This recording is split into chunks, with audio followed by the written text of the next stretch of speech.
저부터 읽겠습니다. 각 사람은 위에 있는 권세들에게 복종하라. 권세는 하나님으로부터 나지 않음이 없나니 모든 권세는 다 하나님께서 정하신 바라. 그러므로 권세를 거스르는 자는 하나님의 명을 거스름이니 거스르는 자들은 심판을 자취하리라. 다스리는 자들은 선한 일에 대하여 두려움이 되지 않고 악한 일에 대하여 되나니 네가 권세를 두려워하지 아니하려느냐. 선을 행하라. 그리하면 그에게 칭찬을 받으리라. 그는 하나님의 사역자가 되어 내게 선을 베푸는 자니라. 그러나 내가 악을 행하거든 두려워하라.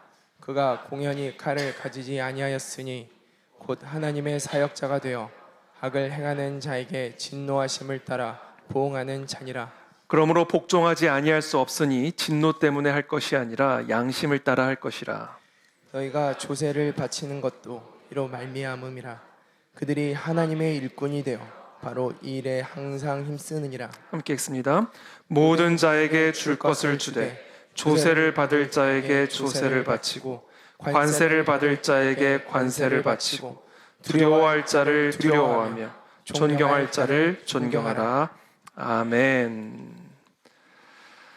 네, 우리가 계속해서 이 로마서 말씀을 우리가 계속해서 묵상하고 있습니다. 이 로마서의 말씀은 특별히 로마 교회 안에 있는 유대인 그리스도인들과 이방인 그리스도인들에게 분명한 신학적인 교리를 설명해 주기 위해 쓴 서신서이죠. 특별히 유대인 그리스도인들과 이방인 그리스도인들이 함께 섞여 있다 보니까 너무 다른 신앙적인 색깔들, 너무 다른 배경들 때문에 교회 안에서 적지 않은 문화적 충돌, 또 신학적인 충돌들이 있었습니다. 그래서 그런 부분들에 대해서 사도 바울은 이방인 그리스도인들과 또 유대인 그리스도인들 모두에게 필요한 그런 목회적인 서신을 이 로마서를 통해서 지금 보내고 있는 것입니다. 먼저 로마서는 이 서론 부분에서는 일단 모든 사람들이 다 죄를 범하여서 유대인이든 이방인이든 그 누구도 하나님의 영광에 이를 수 없음을 천명하고 있습니다. 특별히 유대인 그리스도인들을 겨냥한 말씀이라고도 우리가 볼 수 있는데요. 유대인들은 율법주의적 세계관, 또 바리새주의적 세계관, 선민의식이 아주 깊이 새겨져 있는 그런 사람들이었기 때문에 이방인들도 유대인들처럼 율법을 행하고 할례를 받아야 의롭다함을 얻을 수 있음을 그렇게 강조했던 것이죠. 그래서 예수 그리스도의 보혈의 피로만은 부족한 것처럼 할례를 받아야 하고 또 율법을 지켜야 하는 것처럼 그렇게 신학적인 미혹을 퍼뜨렸던 것입니다. 사도 바울은 물론 유대인, 이방인 그리스도인들 모두에게 하시는 말씀이지만 특별히 유대인 그리스도인들을 겨냥하는 듯한 그런 메시지를 이 로마서 서론 부분에 제기합니다. 모든 사람들이 다 죄를 범했다. 유대인이나 이방인이나 차별이 없다. 그 누구도 율법을 행함으로 의롭다함을 얻을 수 있는 사람은 없다. 오직 믿음으로 우리는 하나님의 의를 선물로 받는 것이다 라는 사실을 이 로마서 서론 부분에서 아주 강력하게 특별히 구약의 선지자들의 말씀을 인용해서 설명해주고 있습니다. 그게 이제 로마서의 어떻게 보면 서론, 그러니까 로마서를 크게 우리가 두 부분으로 나눈다면 로마서의 첫 번째 부분은 바로 그런 내용들을 담고 있죠. 그래서 오직 믿음으로 의롭다함을 얻을 수 있다. 이신칭의, 우리가 흔히 이야기하는 그와 같은 신학적 교리를 아주 구체적으로 설명합니다. 이제 우리가 이제 로마서 12장부터는 로마서의 어떻게 보면 나머지 두 번째 파트를 우리가 이제 묵상하고 있는데요. 이 두 번째 파트의 핵심적인 메시지는 그 믿음이 진짜 어떤 것인지를 설명해 주겠습니다. 우리가 오직 믿음으로 의롭다함을 얻는데 그 믿음이 뭐냐? 지금 이 로마서 12장부터 쭉 설명하고 계신 이것들을 행하는 게 믿음이다라는 거예요. 그래서 야고보가 말하듯이 행함이 없는 믿음은 죽은 믿음이다라는 말씀을 사실상 사도 바울은 이 로마서의 전반부와 후반부에 걸쳐서 이 로마 교회 안에 있는 그리스도인들에게 설명하고 있죠. 그런 의미에서 이 로마서의 후반부는 이 로마 교회에 있었던 이방인 그리스도인들을 조금 더 겨냥하고 있다라고 볼 수도 있습니다. 왜냐하면 이방인 그리스도인들은 율법에 대한 의식도 별로 없고요. 믿음으로 의롭다함을 얻었으니까 죄를 지어도 다 용서받겠네. 믿기만 하면 다 되겠네. 그러니까 이 본인들의 삶을 점검을 할 생각을 하지는 않고 그냥 죄를 짓고도 죄를 더하면 은혜도 더하겠지. 이런 어떻게 보면 의롭다함을 받아놓고도 전혀 의롭지 않은 이상한 괴물 같은 존재가 돼버린 거예요. 어딜 가나 나는 오직 그리스도의 보혈을 믿음으로 의롭다함을 얻었어. 나는 의인이야 라고 이야기를 하는데 실제로 그 삶은 전혀 의로움이 나타나지 않는 이상한 존재가 돼버린 거죠. 그래서 그런 의미에서 이 사도 바울이 이 로마서의 후반부, 특별히 12장부터 시작이 되는 이 로마서의 후반부에서는 물론 유대인, 이방인 그리스도인 모두에게 하시는 말씀이지만 조금 더 이방인 그리스도인들에게 율법을 행함으로 의롭다함을 얻는 것은 아니지만 정말로 당신들이 그리스도를 믿는다면, 정말로 당신들이 그리스도의 대속의 피로 말미암아 하나님의 의의 예복을 입은 자가 되었다면 절대로 그 의의 예복을 함부로 더럽히지 않는다. 진정한 믿음은 행함으로 열매를 맺어야 된다 라는 사실을 이 로마서 후반부에서 강조하고 있는 것이죠. 이제 그런 말씀들이 이제 쭉 나옵니다. 종이 주인에게 해야 할 일, 남편과 아내의 관계 속에서 우리가 해야 할 일, 진정으로 우리가 그리스도를 믿음으로 의롭다함을 얻었다면 우리의 일상의 삶에서 구체적으로 어떤 행함의 열매를 맺어야만 하는지를 설명하고 있죠. 그래서 이것을 신학적인 용어로 설명한다면 이 로마서 1장부터 11장까지 전반부에서는 칭의의 교리를 설명하고 있다면 이 12장부터 마지막까지는 성화에 대한 교리를 설명하고 있는 것이고, 이 칭의와 성화는 단계가 아니라 하나다. 이건 하나다. 이거는 뗄 수 없는 하나다라는 사실을 사도 바울은 이 로마서를 통해서 가르쳐주고 있는 것입니다. 전 저와 여러분들의 삶에 이 행함의 열매들이 계속해서 일어나게 되길 축복합니다. 그런 가운데 오늘 본문 말씀은 글쎄요, 이 로마 교회 성도들에게 그리고 또 저와 여러분들에게 가장 소화가 되기 어려운 그런 내용 중에 하나였을 거라 저는 생각이 듭니다. 오늘 보면 이렇게 시작합니다. 각 사람은 위에 있는 권세들에게 복종하라. 이게 믿음이다. 이렇게 얘기합니다. 이와 같은 행함의 열매를 맺어야 된다. 이거예요. 여기서 말하는 각 사람은 누구고 그 사람들 위에 있는 권세들은 누굽니까? 위에 있는 권세들은요, 로마 제국이에요. 그렇게 기독교를 박해하고 그렇게 하나님을 모독하고 로마 황제를 신이라고 이야기하는 그 로마 제국의 권세가 바로 위에 있는 권세들이고요. 각 사람은 누구냐면 그와 같은 로마 제국의 권세의 통치를 받고 있는 그리스도인들을 의미하는 겁니다. 그러니까 이게 얼마나 소화가 안 되는 말씀입니까? 얼마나 받아들이기가 거꾸로운 말씀입니까? 각 사람은 위에 있는 권세들에게 복종하라. 이 로마 제국의 통치 아래서 살아가는 모든 그리스도인들은 그들 위에 있는 로마 제국의 권세들에게 복종하라 명령입니다. 그렇다면 도대체 왜 복종해야 하는가? 모든 권세는 하나님으로부터 나지 않음이 없나니 모든 권세는 다 하나님께서 정하신 바이기 때문이다. 이렇게 얘기합니다. 우리는 지금 이 사도 바울의 말씀이, 이 가르침이요, 아주 좋은 지도자 밑에 있는 그런 아주 평온한 그런 세상 가운데 있는 백성들에게 하신 말씀이 아니라는 사실을 기억하셔야 됩니다. 모든 권세는 다 하나님께서 정하신 것이기 때문에 하나님으로부터 나지 않는 권세는 이 세상에 존재하지 않는 것이기 때문에, 심지어 그것이 로마 황제의 권세라 할지라도 기독교를 박해하고 기독교인들을 죽이는, 하나님을 조롱하고 스스로를 하나님으로 참칭하는 그와 같은 로마 황제의 권세라 할지라도 하나님으로부터 나온 것이다, 이렇게 말씀하시는 거예요.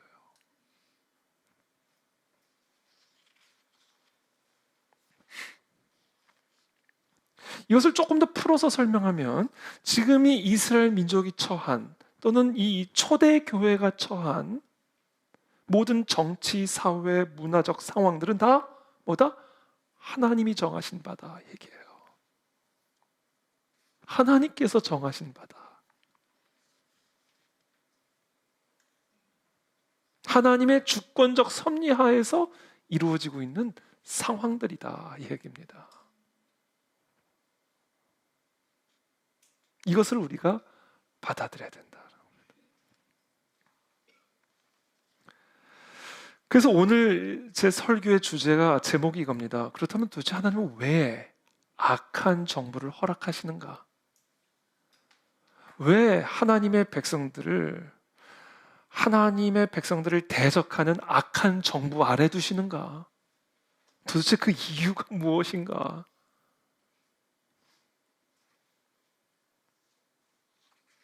그게 오늘의 주제입니다. 이 부분에서 제가 여러분들에게 질문하고 싶어요. 왜 그렇게 생각하시는지 여러분들의 좀 의견을 듣고 싶은데, 지금 강의 시간이 아니니까 생략하겠습니다. 왜 허락하실까? 한번 생각해 보세요, 여러분들도. 도대체 왜 허락하실까? 하나님의 실수일까요?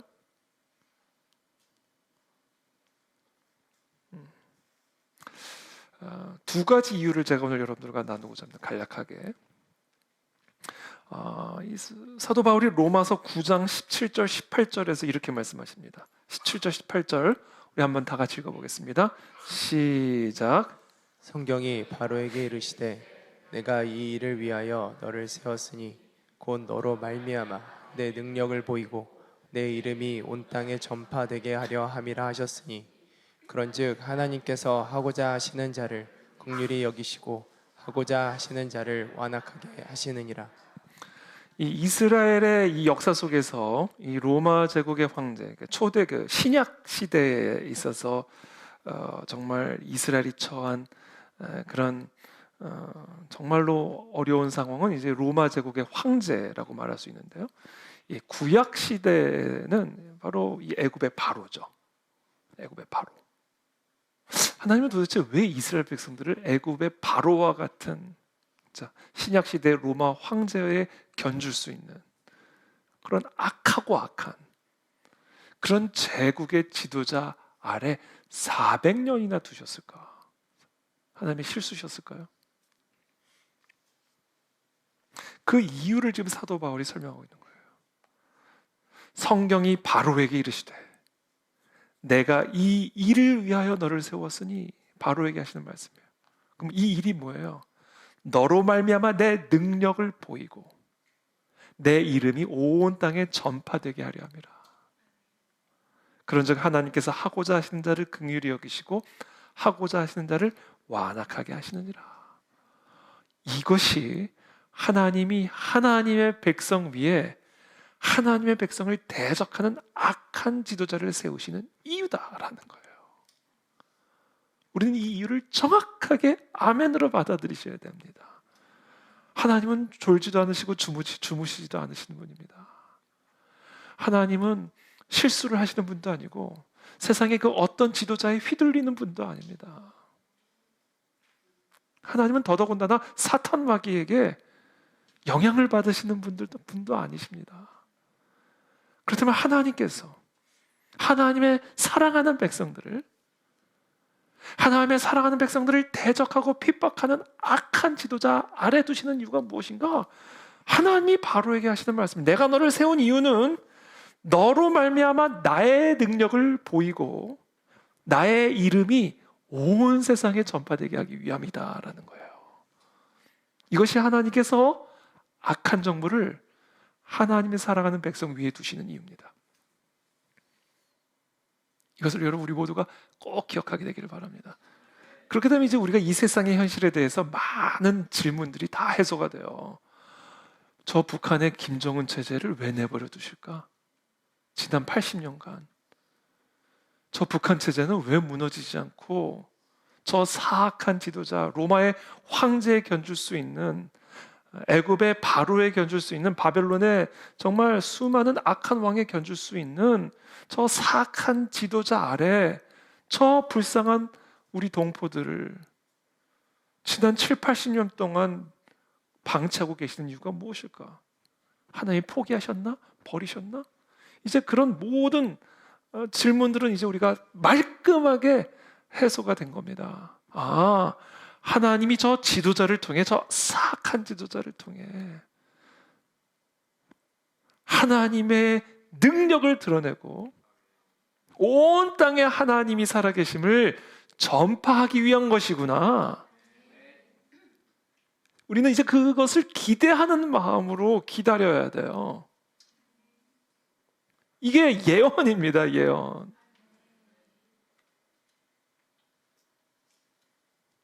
중국의 지도자도 마찬가지예요. 지금 대한민국이 처한 상황도 마찬가지입니다, 여러분. 절망의 영혼 떠나가게 될지어다. 그 하나님을 경배하십시오. 이 하나님의 깊고도 부요한 지혜, 그 하나님을 경배하는 이 시간이 되기를 예수님의 이름으로 축복합니다.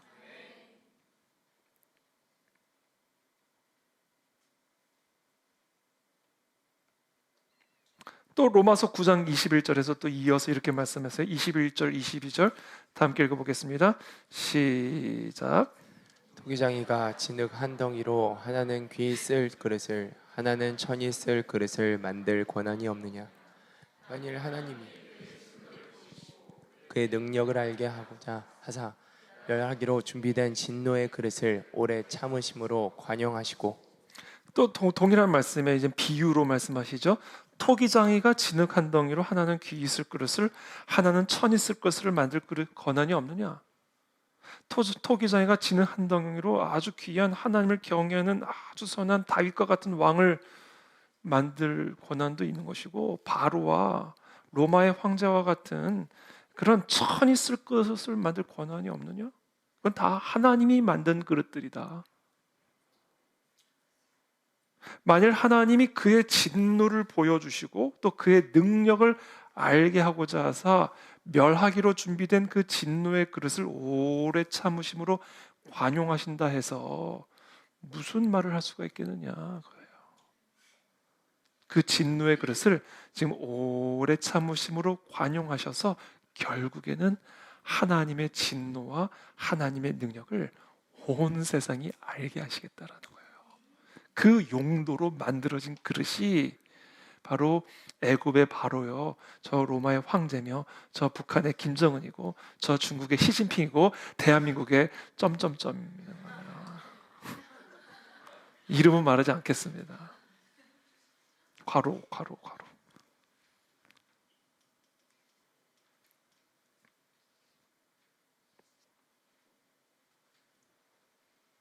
또 이거 말했다고 잡혀가는 건 아니겠죠? 그래서 괄호예요.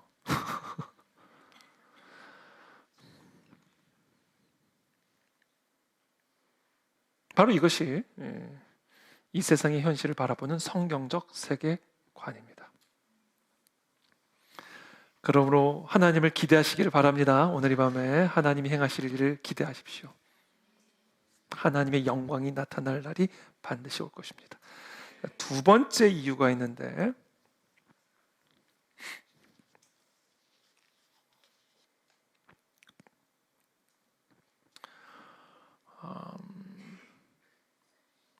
두 번째 이유 2절 말씀 한번 다 같이 읽어보겠습니다. 시작. 그러므로 권세를 거스르는 자는 하나님의 명을 거스름이니 거스르는 자들은 심판을 자취하리라. 그렇죠? 그러므로 권세를 거스르는 자는 하나님의 명을 거스름이니 거스르는 자들은 심판을 자취하리라. 이렇게 계시죠. 그러니까 자, 위에 있는 권세들을 이렇게 복종하지 않고 거스르는 자는 이것은 곧 그 사람을 세운 하나님의 명을 거스르는 자이기 때문에 하나님의 심판을 자취하리라, 이렇게 말씀하시는 겁니다. 이것은 두 번째 우리가 반드시 알아야 될 게 있는데, 이것은 뭐냐면 하나님께서 우리 하나님의 백성 위에 이와 같은 악한 정부들을, 권세들을 세우시는 이유는 하나님의 백성들로 하여금 하나님의 주권에 순종하는 법을 가르쳐 주시기 위한 거예요. 즉 하나님의 백성을 연단하기 위한 것입니다. 하나님의 백성을 연단하기 위해서 하나님의 백성 위에 악한 권세들을 친히 세우신다라는 거예요. 연단의 목적이 있는 겁니다. 여러분, 다윗과 사울의 이야기 우리가 지난 몇 달들 동안 계속해서 공부했었는데, 그렇죠? 하나님께서 세우신 다윗, 기름을 부으셨어요. 그러나 여전히 왕은 사울이었어요. 그렇죠? 하나님께서 사울을 폐위시켰거든요. 그러나 여전히 왕위는 유지가 된 상태로 폐위가 된 거예요. 그렇죠? 폐위는 확정됐지만 실질적인 폐위가 이루어질 때까지는 하나님이 정하신 기간을 기다렸어야 되는 거예요. 이게 뭐예요? 다 하나님이 정하신 주권이에요.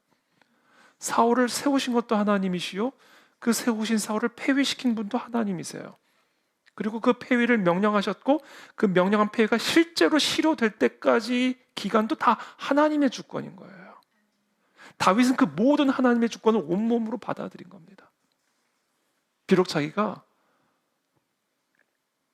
사울을 대신할 이스라엘의 왕으로 기름 부음 받았지만, 그 기름 부음 받은 그 왕의 권세가 실제로 실효될 때까지, 또 그것도 하나님이 정하신 때까지 기다려야 되는 거예요.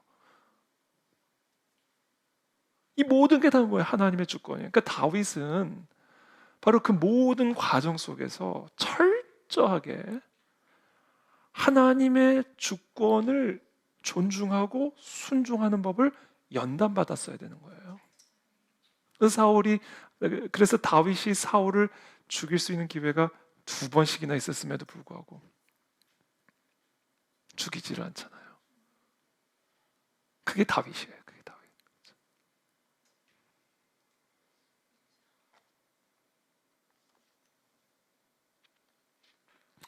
바벨론의 포로로 끌려간 이스라엘, 그렇죠?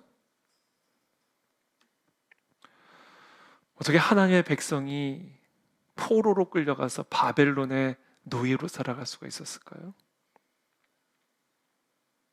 하나님께서는 그 바벨론의 포로로 끌려가는 이스라엘 백성들에게 예레미야를 통해서 말씀하시죠.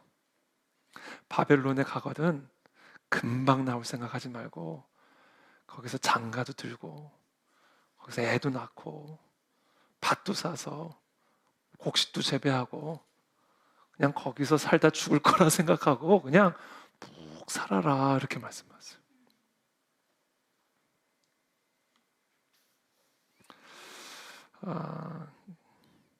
바벨론의 포로로 끌려간 이유가 뭡니까?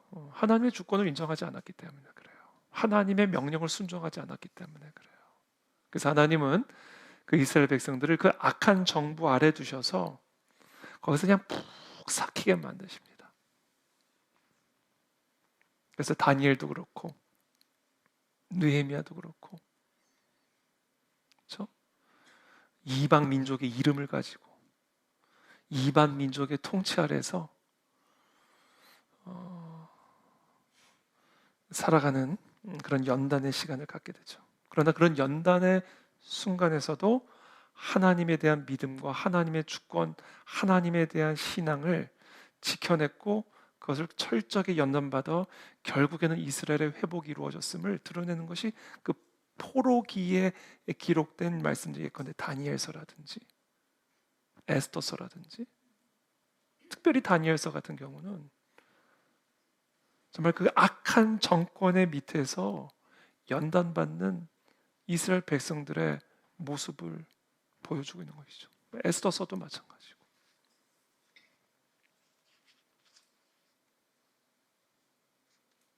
초대교회, 로마 제국을 뒤집은 초대교회, 그 초대교회의 능력은요 어디서 나타나는지 아세요? 로마 제국의 연단 속에서 그 초대교회의 빛이 다듬어지고 그 빛이 극대화돼서 발하게 된 거예요. 그래서 터툴리안과 같은 초대교회 교부는 순교자의 피가 교회의 씨앗이다 이렇게 얘기했잖아요. 로마 제국에 그와 같은 핍박과 박해가 없었다면 교회는 성장할 수 없었다는 얘기예요. 실제로 사도행전에서도 우리는 엿볼 수 있죠. 스데반이 돌에 맞아 죽고 본격적인 초대교회에 대한 박해가 일어나면서 그리스도인들이 전역으로 확 흩어지면서 이것이 결국은 벌집을 건드린 것처럼 예루살렘과 사마리아와 땅끝까지 이르러 이 복음이 흩어지는 역사가 일어나게 된 것이죠.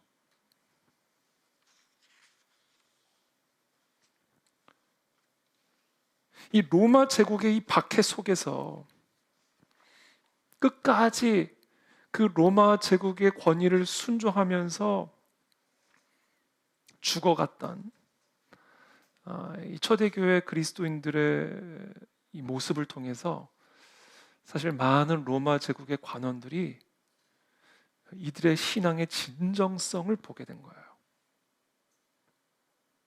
그래서 실제로 그 당시 초대교회 사에 기록된 내용들을 보면 실제로 이 로마 제국의 관리들이 회심을 하는 역사들이 많이 일어납니다. 결국 이 로마 황실까지 들어간 거예요, 복음이. 그 뭐냐면 사자밥이 되는 모습을 보면서 이 사람들이 다 충격을 받는 거예요. 진짜 이 사람들은 부활을 믿네. 충격을 받는 거예요. 부모들이 애 데리고 그냥 사자굴에 들어가는 모습을 보면서 이들의 신앙의 진정성을 확인한 거예요. 옆에서. 사자밥이 되는 모습을 옆에서 보면서.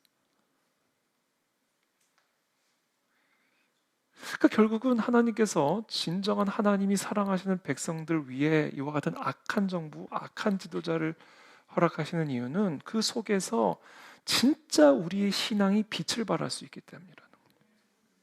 진짜 우리의 신앙의 진정성이 드러날 수 있는 유일한 방법은 그 신앙을 밟을 때,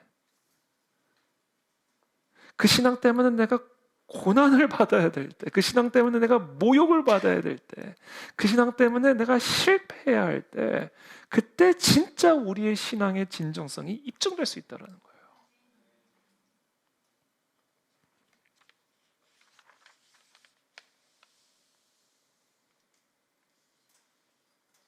그래서 그 C.S. 루이스가 그런 말을 했습니다. 우리의 신앙이 죽고 사는 문제가 되기 전까지는 우리가 진정으로 무엇을 믿고 있는지를 확인할 길이 없다. 이렇게 얘기했어요. 여러분, 우리의 믿음이 진짜 죽고 사는 문제가 되기 전까지, 우리의 믿음 때문에 살 수도 있고 죽을 수도 있는 이 생사가 걸린 문제에 이르기 전까지는 진짜 우리가 뭐를 믿고 있는지를 확인할 길이 없다는 거예요.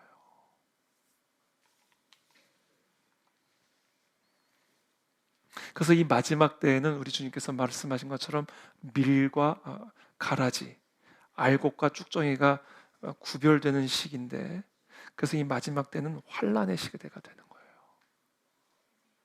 우리의 믿음 때문에, 우리의 신앙 때문에 환란을 당하는 그런 과정을 통과하지 않으면 우리는 진짜로 뭐를 믿고 있는지를 확인할 길이 없는 겁니다. 그래서 진정한 우리의 신앙은, 우리의 신앙의 진정성과 진정함은 반드시 그 신앙을 짓밟는, 그 신앙 때문에 고생하는, 그 신앙 때문에 모욕을 당할 수 있고 심지어 죽을 수 있는 그런 시기를 통해서만 드러날 수 있고,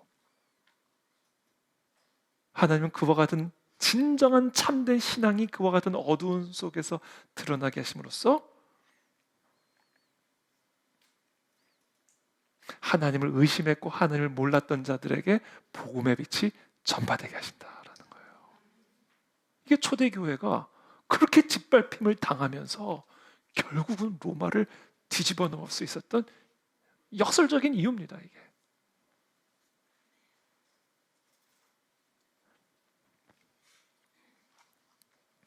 바로 이것이 하나님께서 하나님이 사랑하는 하나님의 백성들 위해 때로는 악한 정부, 악한 권세, 악한 지도자를 세우셔서 우리의 신앙 때문에 고생하고 우리의 믿음 때문에 감옥에도 가고 우리가 믿는 이 진리 때문에 핍박을 받는 그런 시간들을 허락하신다라는 겁니다. 그리고 그 시간들을 통해 우리의 믿음의 진정성이 회복이 되고 또 드러나게 될 것이며, 그리고 그렇게 드러나는 우리 신앙의 진정성을 통해 그리스도를 부인하던 자들이 그리스도를 영접하게 되는 부흥의 역사가 시작이 될 수가 있다는 거예요. 바로 이것이 하나님께서 악한 정권을, 악한 정부를, 악한 지도자들을 세우시는 이유입니다. 그래서 사도 바울이 오늘 말씀하시는 건 그러니까 그런 이유가 있고 그런 목적이 있는 것이기 때문에 각 사람은 위에 있는 권세자들에게 복종해라, 이렇게 얘기하시는 겁니다.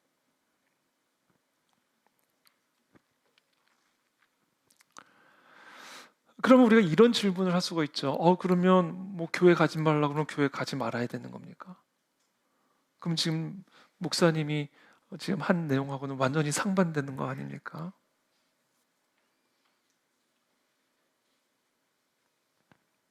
예배 드리지 말라 그러면 위에 있는 권세들에게 복종해야 되니까 그럼 예배를 드리지 말아야 되겠네요. 하여튼 꼭 이런 사람들이 있어요. 핀트에 안 맞는 질문을 하는 분들이 있죠. 물론 우리 교인들은 없고 그 밖에 진리교회에 있는 분들이 그런 질문들을 종종 하죠. 근데 오늘 본문은요, 여러분들이 전체적으로 보셔서 아시겠지만 일단 기본적으로는 선한 정부를 염두에 두고 전제로 하고 있긴 합니다. 현실과 다르게 오늘 이 본문의 말씀 자체는 기본적으로 국가의 지도자가 어떤 지도자가 되어야 되고 그와 같은 국가의 지도자가 하나님이 정하시는 그 합당한 목적에 따라 행할 때 그들은 하나님의 일꾼이기 때문에 그들에게 순종하는 것은 곧 하나님에게 순종하시는 것이다라는 그런 맥락 속에서 오늘 이 본문 말씀을 전하고는 있어요. 4절부터 한번 보시죠. 죄송합니다. 3절부터 보실게요. 다스리는 자들은 선한 일에 대하여 두려움이 되지 않고 악한 일에 대하여 되나니 네가 권세를 두려워하지 아니하려느냐? 선을 행하라. 그리하면 그에게 칭찬을 받으리라. 다스리는 자들은 선한 일에 대하여 두려움이 되지 않고, 그러니까 선한 일을 하는 사람에게는 다스리는 자가 전혀 두려움의 대상이 되지 않는다. 악한 일을 하는 자들에게나 두려움의 대상이 된다. 그렇죠, 여러분? 길거리 가다 경찰이 보면 두려우세요? 좋으세요? 어두운 밤거리를 갔는데 예? 경찰이 가요. 그러면 마음이 두려우세요? 아니면 안심이 되세요? 두려우면 이상한 분인 거예요. 그렇잖아요. 안심이 되죠. 그러니까 국가의 지도자라는 건 그런 존재들이다. 선한 일을 하는 사람에게서는 전혀 두려움의 대상이 되지 않는다. 왜? 그들을 보호하기 위한 존재니까. 그러나 악한 일을 하는 자에게 두려움이 되는 거다. 그는 4절에 하나님의 사역자가 되어 네게 선을 베푸는 자니라. 그러나 네가 악을 행하거든 두려워하라. 그가 공연히 칼을 가지지 아니하였으니 곧 하나님의 사역자가 되어 악을 행하는 자에게 진노하심을 따라 보응하는 자니라. 하나님의 사역자가 되어, 그렇죠? 선을 베푸는 자다. 그러나 네가 만약에 악을 행하면 두려워해라. 왜냐하면 하나님이 그 하나님의 사역자에게 괜히 칼을 주신 게 아니다. 악을 행하는 자에게 하나님의 진노를 대리하게 하기 위해서 하나님이 그들에게 칼을 주신 것이다. 6절에 너희가 조세를 바치는 것도 다 이로 말미암음이라. 그들이 하나님의 일꾼이 되어 바로 이 일에 항상 힘쓰느니라. 이렇게 얘기하시잖아요. 그러니까 지금 사도 바울이요, 하여튼 이 현실과는 좀 다르게 일단 기본적으로 이 원리를 설명하시는데 국가의 지도자가 어떤 존재인지 하나님의 일꾼이라는 사실을 가르쳐주고, 그들에게 주어진 하나님의 칼을 이야기를 하고 있고, 그와 같은 사명을 위해서 우리가 조세를 드리는 것은 마땅한 일이다.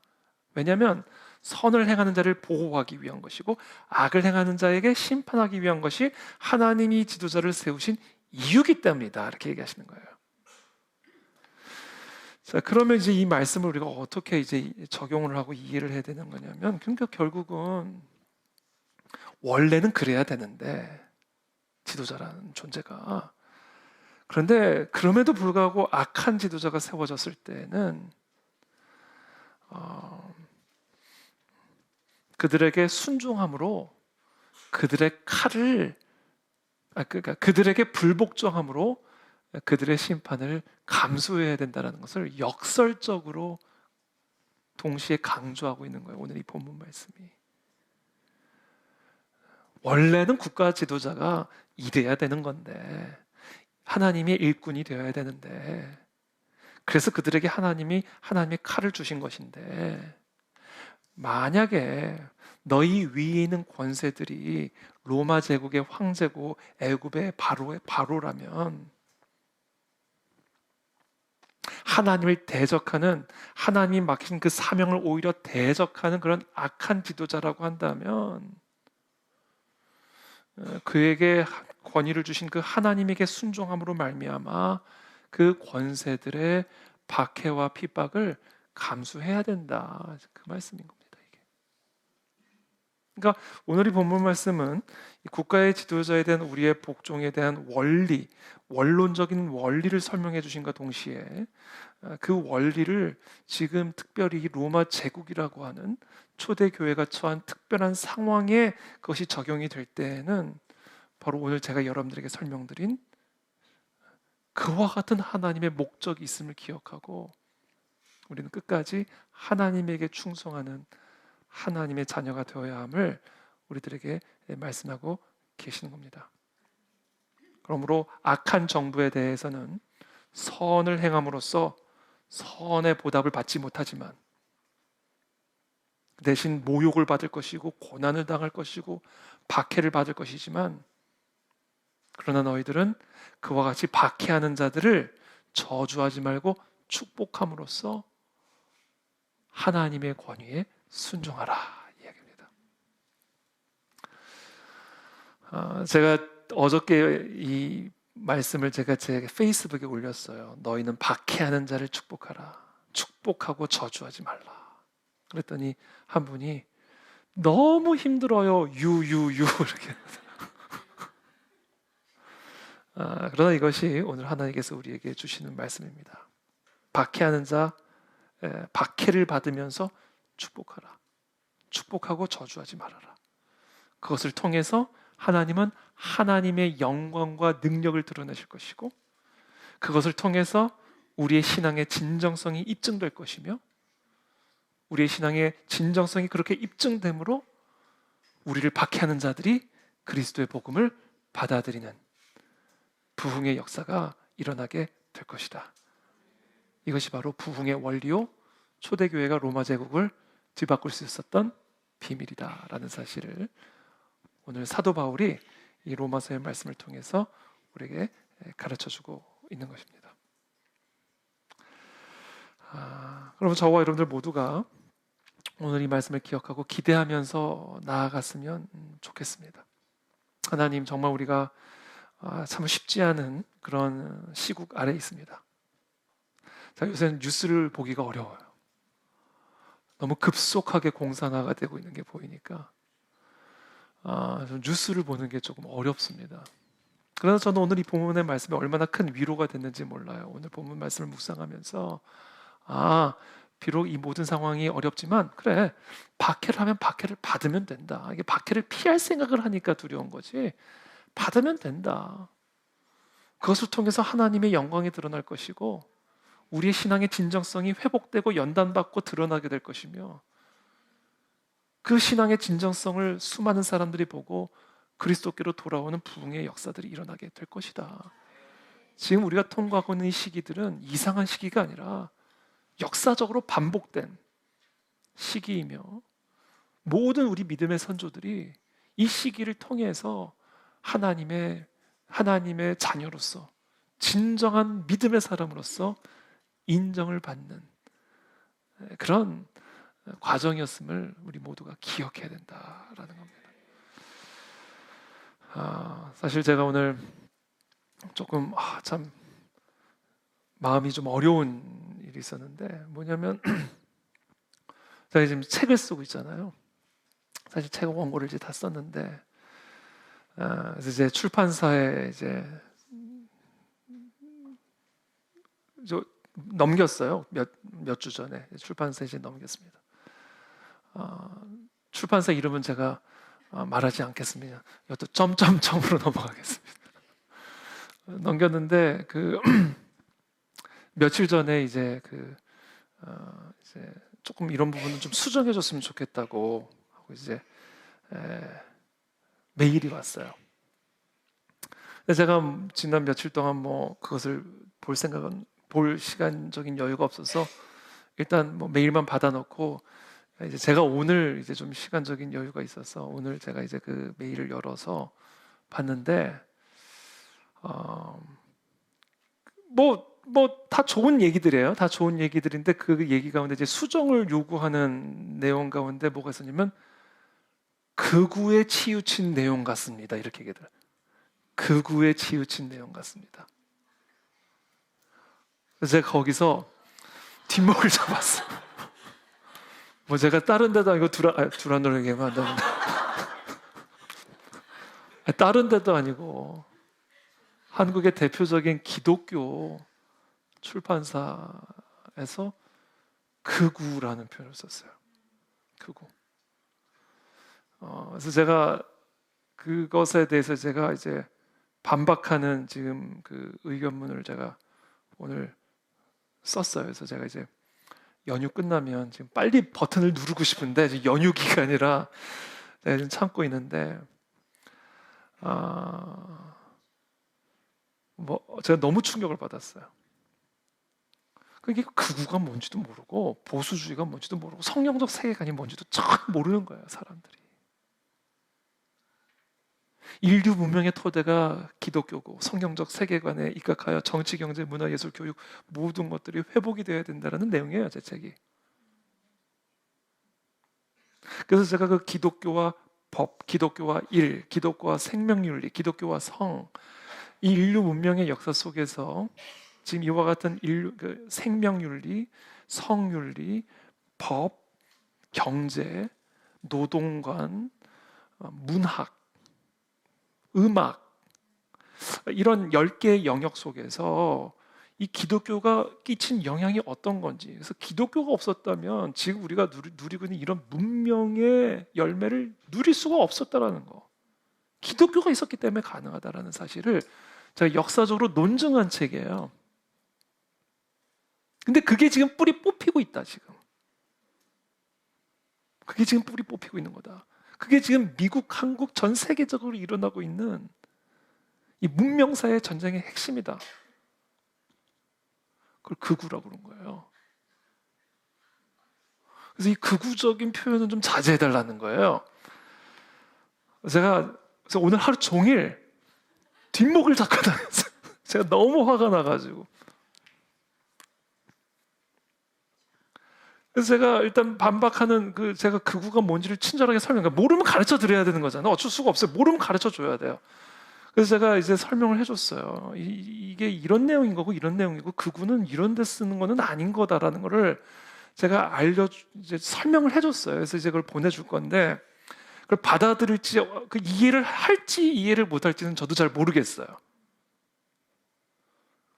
그래서 저는 제가 오늘 이제 생각에 출판사를 만들어야 되겠다 생각을 했어요. 제가 사실 예전부터 출판사를 준비를 할 생각은 했는데 뭐 마음은 원이로되 제가 그걸 실행에 옮기지는 못했는데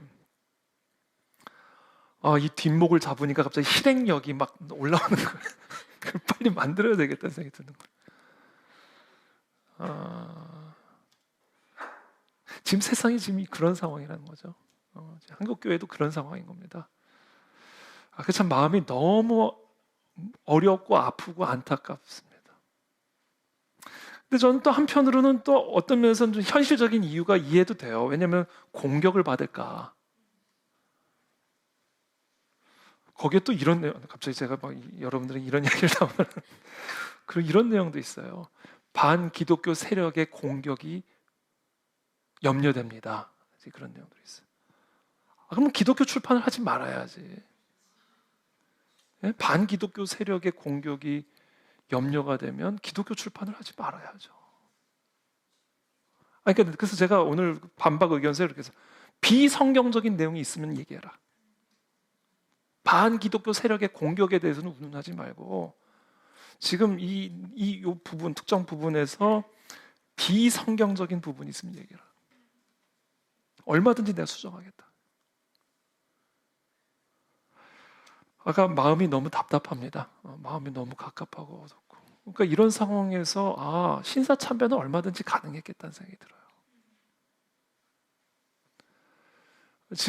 정말 지금 한국 교회와 한국 사회를 지금 다 삼켜들 것 같은 이 위기 속에서 반기독교 세력의 공격이 염려되면 이걸로 끝난 거죠. 전쟁은. 진짜 우리 신앙의 진정성이 드러날 수 있을까? 이런 상황에서. 지금 오늘 사도 바울이 말하는 이야기는 악한 권세자들에게도 복종하라는 얘기는 악한 권세자가 하라는 대로 하라는 얘기가 아니에요. 악한 권세자들 아래에서도 그 권세를 주신 하나님에게 순종함으로 그들의 칼을 맞아라, 그 얘기예요. 그렇게 함으로써 우리의 신앙의 진정성이 입증될 수 있는 것이고 그 신앙의 진정성을 통해서 칼을 잡던 자들이 칼을 놓고 복음을 영접하게 될 것이다. 이것이 바로 이 악한 정부를 우리 위에 두시는 이유다. 그걸 지금 설명하고 있는 거란 말이에요. 아니, 고난을 받기를 원하는 사람은 없습니다, 이 세상에. 그러나 정말로 우리의 믿음이 진정한 믿음이라고 한다면 그 믿음 때문에 고난을 받아야 되는 상황이야말로 우리가 진정한 믿음의 사람이라는 것을 입증할 수 있는 유일한 기회다. 저는 오늘 이 밤에 그런 다짐을 우리 모두가 하는 시간들이 되기를 바라고 또 그런 시기를 타협하지 않고 굴복하지 않고 믿음으로 잘 통과할 수 있도록 은혜를 베풀어 주시기를 우리가 함께 기도하는 그런 시간이 되기를 바라고 마지막으로 출판사를 차릴 수 있도록 출판의 은사가 있는 분들을 불러 모아주시기를. 학교 세우려고 그랬더니요, 학교를 위해서 준비된 분들이 우리 교회 안에 다 있더라고요. 또 출판사 세우자 그리고 또 기치 세우면 딱 여기저기서 또 하나님의 은사 있는 분들이 모일지 모르죠. 그래서 이 진리의 목소리를 감추려고 하고 있고 덮으려고 하는 정말 이 짙은 흑암의 시대 속에서 우리가 이 진리의 빛을 등경 위에 둠으로써 어두운 세상을 밝히는 그런 시대적인 사명을 감당하는 우리 한국교회와 우리 모두가 되기를 예수님의 이름으로 축복합니다. 기도하겠습니다.